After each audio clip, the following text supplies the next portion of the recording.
दोस्तों आज हम बात करेंगे कैपिटल गेन टैक्स के बारे में। मिलते हैं वीडियो में और देखते हैं। नमस्ते दोस्तों, आपका स्वागत है हमारे YouTube चैनल पे।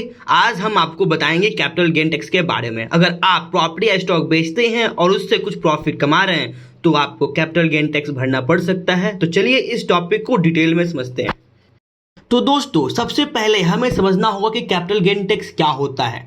जब आप किसी एसेट जैसे प्रॉपर्टी, स्टॉक या अन्य इन्वेस्टमेंट को खरीदते हैं और उसको बाद में बेच देते हैं, उसमें से आपका प्रॉफिट मिलता है, तब आपको उस प्रॉफिट पर टैक्स देना पड़ता है। इस टैक्स को हम कैपिटल गेन टैक्स कहते हैं।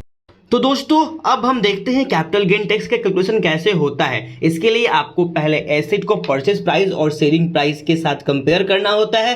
डिफरेंस को हम कैपिटल गेन कहते हैं। अगर आपने एसेट को कम से कम 1 साल तक होल्ड किया है तो इसे लॉन्ग टर्म कैपिटल गेन कहते हैं, और अगर आपने एसेट को 1 साल से कम टाइम के लिए होल्ड किया है तो उसे शॉर्ट टर्म गेन कहते हैं। तो दोस्तों लॉन्ग टर्म कैपिटल गेन पर टैक्स जनरली कम होता है as compare to short term capital gain. इसके अलावा कुछ स्पेशल केस में जैसे रियल एस्टेट और स्टॉक के लिए स्पेसिफिक टैक्स रूल भी होते हैं। दोस्तों अब हम डिस्कस करते हैं कैपिटल गेन टैक्स के कैसे बचा जा सके। एक पॉपुलर तरीका है इंडेक्शन का मतलब होता है एसेट के प्राइस को इन्फ्लेशन रेट के हिसाब से एडजस्ट करना। इसको कैपिटल गेन कम हो जाती है और आपका टैक्स कम भरना पड़ता है। इसके अलावा कुछ और एग्जेप्शन और डिडक्शन भी होता है, जैसे कुछ स्पेसिफिक इन्वेस्टमेंट प्रॉपर्टी सेल्स के लिए। इसके लिए जरूरी होता है आप अपने फाइनेंशियल एडवाइजर से बात करें और अपने ऑप्शन के बारे में जानकारियां लें। तो अब हम समझेंगे कैपिटल गेन टैक्स के रूल्स और रेट समय समय पर बदलते रहते हैं, इसलिए इंपॉर्टेंट है कि आप रेगुलर अपडेट लें और करेंट टैक्स लॉ को फॉलो करें। इससे आप अपने फाइनेंशियल गोल को अचीव करने में मदद मिलेगा।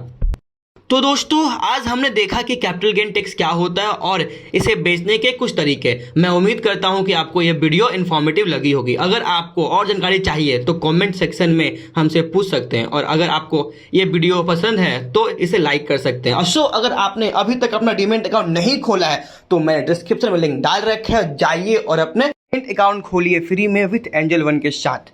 थैंक यू, मिलते हैं नेक्स्ट वीडियो में।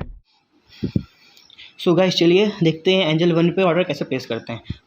दिख रहा होगा ऊपर सर्च बार, हमें सर्च बार पर क्लिक करनी है। एक इंटरफेस खुला जहाँ पे हमें अपने स्टॉक को सर्च कर लेना है। मैंने बैंक निफ्टी सर्च किया है और बैंक निफ्टी खोलते ही हमें एक इंटरफेस खुला जहाँ पे हमें उसकी प्राइस लिस्ट हमें सब कुछ दिख रहा होगा, और नीचे में दिख रहा है हमें एक बाइंग का ऑप्शन। हमें बाइंग करनी है, हम बाइंग पे क्लिक करेंगे।